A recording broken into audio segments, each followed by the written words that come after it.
avec les femmes pour les femmes. Sissi Aminata, avec les femmes pour les femmes.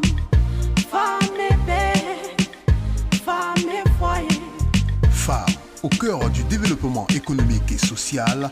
À vous la parole. Sissi Aminata, ce programme est de Church for Common Ground avec l'appui de la Banque mondiale. Fidèles auditrices et auditeurs, bienvenue à l'écoute de votre magazine hebdomadaire Sissi Aminata. Dans ce numéro du jour, nous allons vous parler des violences faites aux femmes et aux filles. En effet, selon la dernière enquête nationale sur les violences basées sur le genre réalisée par le ministère des Affaires sociales, 85% des femmes de la tranche d'âge de 15 à 49 ans sont victimes de violences physiques en Guinée.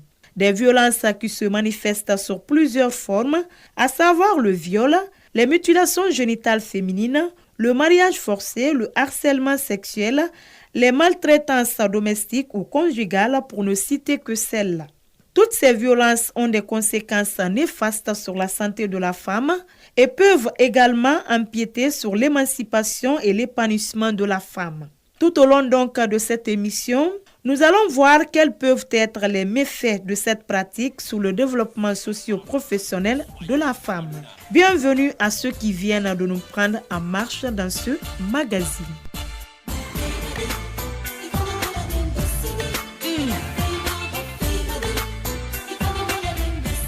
Les violences à l'égard de la femme constituent des violations graves des droits et des libertés fondamentales de la personne. Elles sont également considérées comme des crimes contre la gente féminine. Mais malgré que notre pays soit signataire des traités et conventions contre toute forme de violence à l'égard de la femme, ces textes peinent encore à être appliqués. Conséquence, ces violences prennent aujourd'hui des proportions inquiétantes en Guinée. Des violences dont la plupart est causée par des hommes, une situation que déplorent certains d'entre eux que nous avons rencontrés dans ce micro-trottoir. C'est vrai, quand on parle de violence faite aux femmes, il y a la femme à la femme, certes, mais c'est la violence de l'homme vis-à-vis de la femme, au plan moral, au plan psychologique, au plan émotionnel, au plan physique, au plan économique, financier. Toute forme de corruption des valeurs. Et il est important que les hommes prennent conscience du niveau d'accompagnement, du niveau de participation et de l'importance que la femme a dans notre société, qui est irremplaçable, qui est en fait le soubassement de la société. Je pense que de plus en plus, et contrairement à ce qu'on pense, c'est la tradition qui valorise la femme à maints égards. Il faut en tenir compte en termes de communication. Il faut éviter tout extrémisme, toute récupération religieuse, toute fausse interprétation de nos relations avec les femmes. Et il faut que ces relations soient sur des bases de considération mutuelle, de respect et de valorisation de la femme. Je veux simplement vous dire que la violence faite aux femmes est un réel problème de santé publique dans notre pays. Il y a beaucoup de chiffres qui ont été donnés. Mais figurez-vous que les chiffres qu'on ne connaît pas sont encore plus importants parce qu'il y a des milliers, voire des centaines de milliers de femmes qui sont victimes de violences dans notre pays et qui, sous le poids des coutumes, des traditions, ne peuvent pas s'exprimer pour signifier cette violence. Ce qu'il faut dire aux hommes qui sont auteurs de ces violences, c'est de se mettre à la place de ces femmes.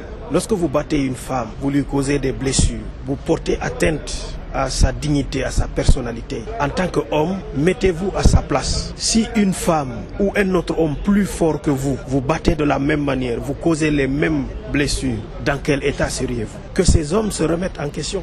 Donc pour moi, il n'y a aucune raison qui explique qu'un homme puisse porter atteinte à l'intégrité physique ou morale d'une femme.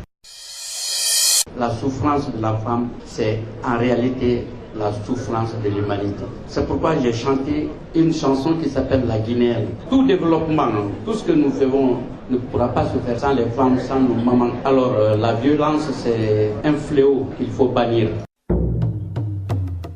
Vous écoutez votre émission Sissi Aminata. Parmi les pires formes de violence répertoriées en Guinée, figure le viol, une pratique qui gagne du terrain, à en croire les statistiques données par l'OPROGEM, l'Office de protection du genre, de l'enfance et des mœurs. Cette structure a traité 182 cas, soit 49,7% selon le rapport du ministère de la Promotion féminine. Selon ce même rapport, 8 femmes sur 10 sont violentées régulièrement en Guinée. Pour mieux cerner cette question sur les violences faites aux femmes et les conséquences sur leur émancipation, nous nous sommes entretenus avec une victime de violences conjugales qui a bien voulu partager avec nous son histoire. Il s'agit de Ragia Fadima Aïdara. Elle est membre d'une association féminine. Madame, aujourd'hui nous parlons des violences faites aux femmes et vous avez été l'une des victimes de cette pratique. Est-ce que vous pouvez partager avec nous un peu votre histoire? Je suis ingénieure agronome de formation. Je suis au ministère de l'Agriculture. J'ai été sportive de carrière, mais ça n'a pas empêché que je sois violentée dans mon ménage. Si je partage mes expériences aujourd'hui, c'est pas pour me victimiser, mais c'est pour faire comprendre à certaines victimes dans la nuit qu'elles peuvent se tirer d'affaire avec un grand courage et de la détermination. Parce que la violence basée sur le genre est inestimable en Guinée. Je vis avec une côte cassée et à l'œil droit, un coup de poing m'a coûté 7 points de suture et beaucoup de tracasseries. Je suis de la 21e promotion, mais j'ai commencé à travailler qu'en 2006. Une expérience amère, mais avec ma détermination, le courage et la conviction de sortir de là, avec mes 3 garçons, je me suis tirée d'affaire. Aujourd'hui, je suis femme leader et je travaille pleinement dans mon secteur. Est-ce qu'on peut dire aujourd'hui, au vu de tout ce que vous venez de dire, que ces violences ont un peu joué sur votre développement socio-professionnel? Je dirais oui au départ, parce que je ne me retrouvais pas. Au dehors, quand tu es dans la violence, tu es recroquevillé sur toi-même, tu es obligé de te taire. Il y a des situations qui t'arrivent. Toi-même, raconter ça au dehors, tu te dis, je ne mérite pas ça. Tu te dis, est-ce que c'est pas moi qui sois responsable de ça? Est-ce que je ne serai pas à la merci des autres pour raconter ma vie dehors? Et vous savez que nous sommes d'une société où la religion domine tout. Et on te dit chaque fois, tu dois accepter les souffrances de ton mari. C'est ce qui fera de tes enfants quelque chose de bien. Moi, je dis non. J'ai vraiment essayé avec mon courage de couvrir mes enfants, de les tirer de là. Sinon, et moi et mes enfants, on allait en pâtir comme beaucoup de familles aujourd'hui. Parce que des enfants qui grandissent et voir leur mère dans la misère, par fini, ils seront des délinquants. Je veux dire qu'un départ, ça a joué sur moi. Parce que je suis restée après ma soutenance à la maison pendant 19 ans, je n'ai pas travaillé. Je ne sortais pas, je ne partais pas à des cérémonies. Je n'aimais même pas rencontrer les personnes parce que parfois j'étais beauté dévisagée, j'étais malade, on me bastonnait, je sortais nue la nuit pour filer vers chez mes parents. Donc ça joue. C'est pour ça, d'entrée de jeu, j'ai dit, il faut une grande détermination et un grand courage de se prendre en charge. Aujourd'hui, vous avez décidé de mettre en place votre propre association pour venir en aide aux autres femmes victimes. Et quelles sont les actions que vous menez pour justement soutenir ces victimes? Surtout mon association Femmes Associées pour la Culture, Éducation et Paix. Quand j'étais dans ma misère, je pensais comment faire comprendre aux autres qu'il y a des personnes qui vivent comme ça. Aujourd'hui, par des sensibilisations, à commencer à l'école primaire, dans les lycées, dans les universités, je compte faire des sensibilisations, des formations sur les VBG, la violence basée sur le genre, pour faire comprendre aux filles, aux petites filles, aux petits garçons. Je sais ce que mes garçons ont subi pour ne pas se laisser faire. Aujourd'hui, c'est une grande fierté pour moi de faire entendre ma voix par ma voix parce que je ne parle pas au nom d'une autre personne. C'est mes expériences vécues que je suis en train de traduire. Je me suis investie toujours pour sauver les autres pour ne pas qu'ils subissent ce que j'ai fait. Et je veux dire aux femmes aujourd'hui qui subissent ces violences de ne pas se laisser faire. C'est pas un affront, mais c'est de trouver des stratégies, de travailler, d'avoir le courage de se soutenir, la responsabilité de se prendre en charge. Vous écoutez votre émission Sissi Aminata. Place à présent à notre rubrique La vedette du jour. Aujourd'hui, nous y avons comme invitée Madame Kamara Maradi. Elle est la présidente de la délégation spéciale de Kalouma. Quel est le parcours professionnel de cette dame et comment vit-elle au quotidien? La réponse est tout de suite dans cette rubrique. Quelle est aujourd'hui votre perception par rapport aux violences faites aux femmes dans notre pays? Les femmes doivent connaître d'abord leurs droits ensuite leur devoir. Aujourd'hui, la violence faite aux femmes est devenue un fléau. Nous devons arrêter cela. Nous devons nous responsabiliser en demandant à nos hommes, nous les respectons, ils doivent nous respecter. Les coutumes, nous devons finir avec ces coutumes-là. Ça ne nous avance pas. Nous sommes maintenant dans la modernisation. Nous avons dépassé l'âge de violenter les femmes. Donc nous demandons que ce soit des femmes lettrées, que ce soit pas lettrées. Nous allons continuer à faire cette sensibilisation jusque dans les communes, dans les collectivités pour que les femmes soient vraiment responsables, qu'elles se rendent compte que vraiment elles ont beaucoup assumé.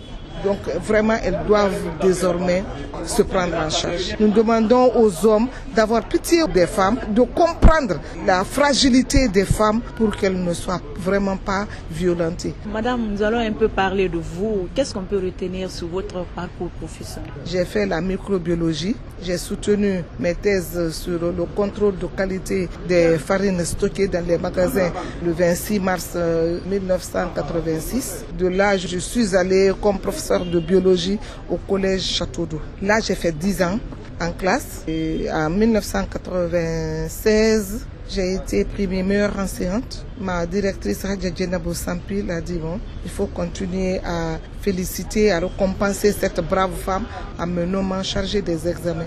Et là, c'était en 2000. De 2000 à 2011, j'étais chargée des examens. C'est en mars 2011 que le professeur aussi a eu confiance en moi.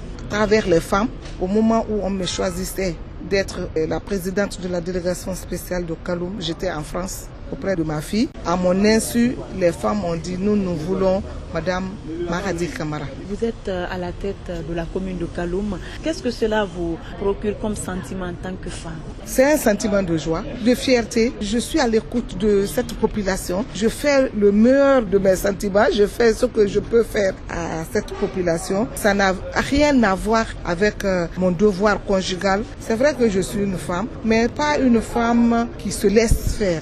J'ai été pionnière, j'ai fait le sport, le basketball. Je suis allée jusqu'au niveau de l'équipe nationale de basketball en Guinée ici. Tout ça, ça me rend très fière quand je suis devant les jeunes, quand je suis devant une collectivité, quand je suis devant un groupe. Je me sens à l'aise parce que j'ai toujours vécu dans les groupes. Être à la tête d'une commune comme Kaloum, c'est une grande responsabilité. Est-ce que vous bénéficiez du soutien de votre époux? C'est le meilleur époux. Si tous les hommes pouvaient être comme mon mari, les femmes auront la paix. Lorsque on m'a proposé d'être la présidente de la délégation spéciale de Kaloum, je suis allée l'informer et dit mamie, je te laisse t'épanouir. C'est mon premier conseiller. J'ai un programme demain. Je dis mon programme demain, je commence par telle activité. Il me pose toujours l'activité concerne quoi. Je lui dis le sujet de l'activité. Et quand tu vois, c'est comme ça tu dois te comporter. C'est comme ça, c'est ce que tu dois dire, c'est ce que tu dois faire. Il m'a toujours soutenu. Mais je vous le jure que tous ceux qui nous ont connus peuvent témoigner la vie que je mène avec mon mari. C'est une vie exemplaire pour un couple. Vous avez été sportive à jeune âge. Aujourd'hui, quel est votre passe-temps préféré? Je continue encore à faire le sport, mais pas aussi régulièrement. Dès que je vois que je commence à déborder en poids, je commence encore mon petit sport. Donc ce qui est là, c'est que mon premier désir, c'est le basketball. Je voudrais que les femmes, les filles d'aujourd'hui s'intéressent au sport. Est-ce que vous avez le temps parfois pour la cuisine, pour les travaux ménagers? Bon, j'ai un mari, comme je viens de vous le dire, j'ai un mari très compréhensif.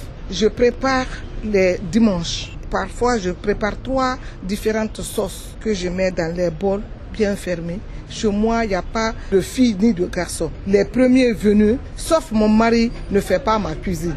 Mais tous mes garçons et les filles, la première personne venue à la maison commence toujours à cuisiner le riz. Mais les sauces, je les fais pendant le week-end. Et qu'est-ce que vous aimez dans la vie? Qu'est-ce que vous n'aimez pas? Bon, ce que j'aime, c'est la paix. En tout cas, dans ma souvenance, ne peut dire que je me suis battue avec cette femme depuis le primaire jusqu'au jour d'aujourd'hui. Je ne dispute même pas avec des personnes. Non.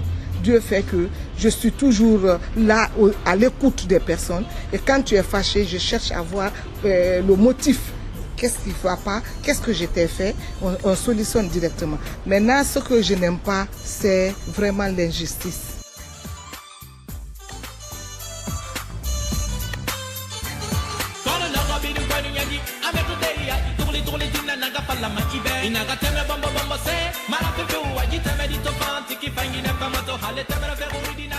Chers auditrices et auditeurs, ainsi prend fin votre émission Sissi Aminata. Comme vous l'avez compris, il était question dans cette émission des violences faites aux femmes et aux filles, toutes choses qui menacent l'intégrité physique et morale de la femme. Je vous retrouve la semaine prochaine dans un autre numéro, mais d'ici là, mes chères dames, quand on veut, on peut. Allez les femmes! Vous voulez réagir à cette émission? Envoyez-nous un SMS au 622 31 39 81 ou appelez-nous au 622 05 05 33. Vous pouvez également nous envoyer un mail sur guinea@sfcg.org ou nous suivre sur notre adresse Facebook Church for Common Ground Guinée. Sissi Aminata, avec les femmes pour les femmes. Sissi Aminata, avec les femmes pour les femmes. Femmes et paix, femmes et foyer. Femmes au cœur du développement économique et social. À vous la parole. Sissi Aminata, ce programme est de Church for Common Ground avec l'appui de la Banque mondiale.